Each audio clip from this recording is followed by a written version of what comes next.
The real you में। तो त्रिवेंद्र जी, आपसे जुड़ी हुई मैं कुछ बातें करना चाहूँगी।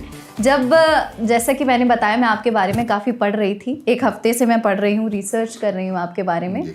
तो आपने मास्टर्स की है जर्नलिज्म में जी। और फिर 1979 में आपका सियासी सफ़र शुरू हो गया। तो क्या ये पहले से सोचा हुआ था कि पॉलिटिक्स में जाएंगे, उससे पहले हम जर्नलिज्म कर लेते हैं, या फिर ये एक ऑर्गेनिक प्रोसेस था कि मास्टर्स की डिग्री ली पत्रकारिता में और धीरे धीरे रुझान बढ़ा और आप सियासत में आ गए? नहीं, देखिए, मैंने कहा बेसिकली राष्ट्रीय स्वयंसेवक संघ का कार्य करता हूँ और राजनीति में मेरी कभी बहुत गहरी अभिरुचि नहीं रही है। अच्छा। कॉलेज लाइफ में भी, कॉलेज में चुनाव होना चाहिए, वहाँ पर छात्र संघ बनना चाहिए, उसके लिए मैंने संघर्ष किया, लेकिन मैं छात्र संघ का नेता बनूं, मैंने वो कभी उसके लिए कोई संघर्ष नहीं किया कि मुझे भी छात्र संघ का अध्यक्ष होना चाहिए, कभी नहीं किया। और जब मैंने उसके लिए लड़ाई लड़ी और छात्र संघ का चुनाव हमारे कॉलेज में हुआ जी, तो मैंने उसमें कहीं भागीदारी नहीं करी। सबको लगता था कि ये भागीदारी करेगा, लेकिन मैंने उसमें कोई भागीदारी नहीं करी। 1981 मैं राष्ट्रीय स्वयंसेवक संघ का प्रचारक बना। अच्छा। गढ़वाल में रहा, देहरादून में रहा, मेरठ में रहा, और उसके बाद 10-11 साल के बाद मैं बीजेपी का संगठन मंत्री के नाते मैंने काम संभाला 1993 से और 2000 लगभग 2001-2 तक जी, या एक लास्ट तक कहना चाहिए, 2001 कहें तो ज़्यादा ठीक है। तो संगठन में मेरी अभिरुचि रही। अच्छा। जब 1993 में मुझे कहा जा रहा कि चुनाव लड़ने की तैयारी करो, चुनाव लड़ो, मैंने कहा नहीं, मैं चुनाव नहीं लड़ना चाहता।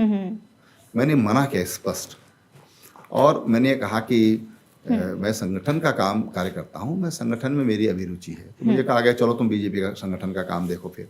तो मैंने बीजेपी के संगठन मंत्री के नाते काम देखा, और पूरे उत्तराखंड में मैं कह सकता हूँ कि हम लोगों ने चाहे विधानसभाएं हों, लोकसभा हो, कोऑपरेटिव हो, तो हमने एक अच्छी जीत की शुरुआत हम उस समय हमने की। क्योंकि मेरा ये मानना है कि राजनीति के लिए भी बेस्ट ऑर्गेनाइजर की ये बहुत बड़ी जरूरत है। जी, राजनीति में भी एक आइडियोलॉजी के लिए लड़ने भिड़ने वालों के, समर्पण करने वालों की भी एक अच्छी संख्या होनी चाहिए, तभी हमारी राजनीति ठीक चल सकती है।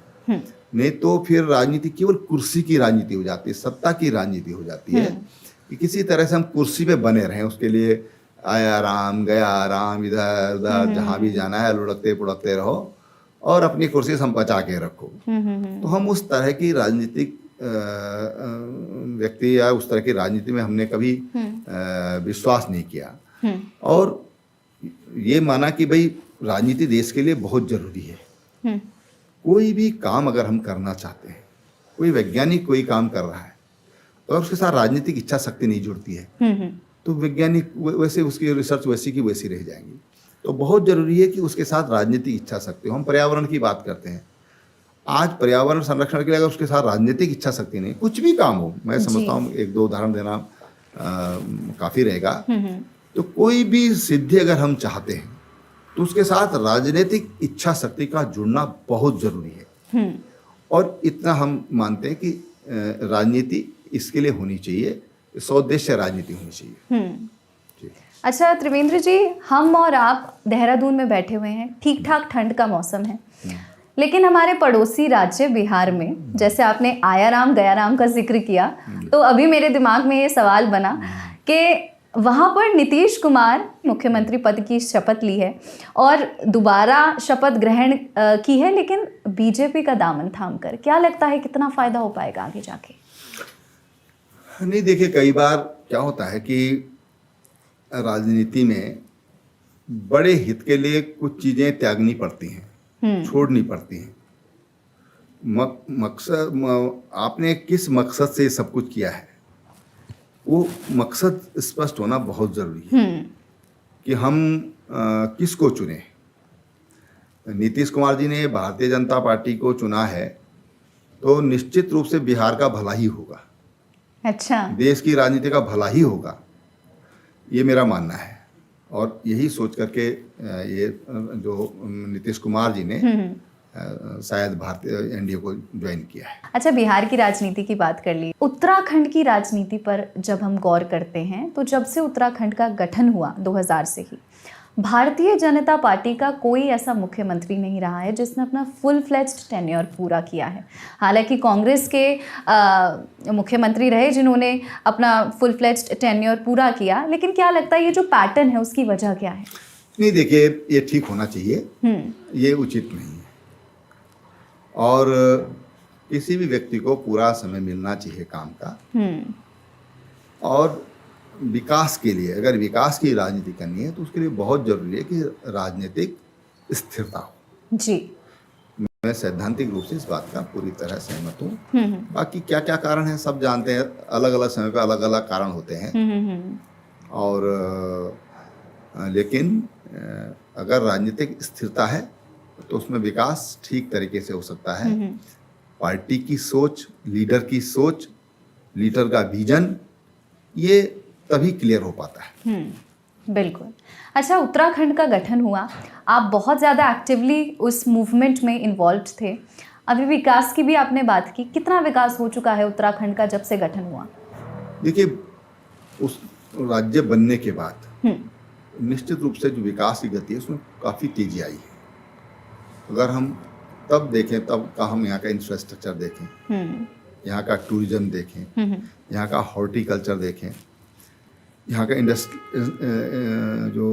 इंडस्ट्रियल डेवलपमेंट देखें, तो आप ये देखेंगे कि बहुत बड़ा चेंज आया है।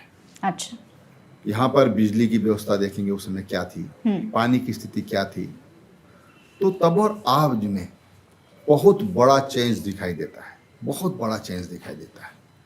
मैं उन लोगों, जो लोग कहते हैं कुछ नहीं हुआ, कुछ नहीं हुआ, मैं उन लोगों से बिल्कुल भी सहमत नहीं हूँ। आज हमारे प्रदेश के गांव लगभग 16,000 के करीब हैं। कहीं पर 10 परिवार हैं, कहीं पर 5 परिवार हैं, वो भी एक गांव ही है, मजरे हैं छोटे छोटे। लेकिन आज हमारे लगभग जो 200 की आबादी से अधिक के गांव हैं, लगभग हर गांव लगभग सड़क पहुंच गई है या आसपास पहुंच गई है। हर गांव सभा सड़क से बहुत पहले टच हो चुकी है। हर गांव में बिजली है और 23 आवर एवरेज है, उससे थोड़ा ज़्यादा ही है। अच्छा, बिजली है, हर घर पानी जा रहा है।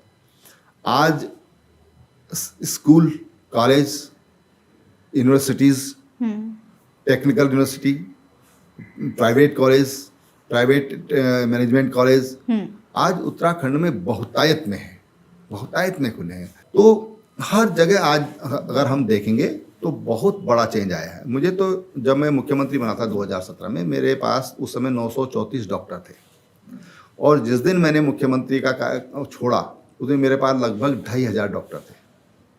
लगभग मेरे पास 2,750 डॉक्टर्स की ज़रूरत थी, उनमें से 2,400 हमारे पास डॉक्टर थे।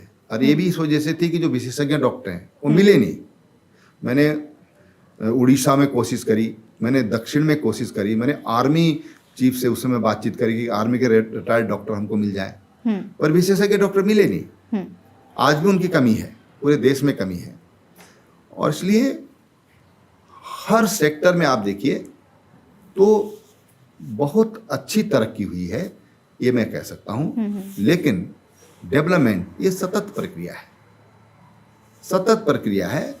उसी सतत उसमें नई नई चीज़ें जोड़ना, नए नए सुविधाएं उसमें देना, ये डिमांड बनी रहेगी। फरवरी का महीना, वैलेंटाइंस डे,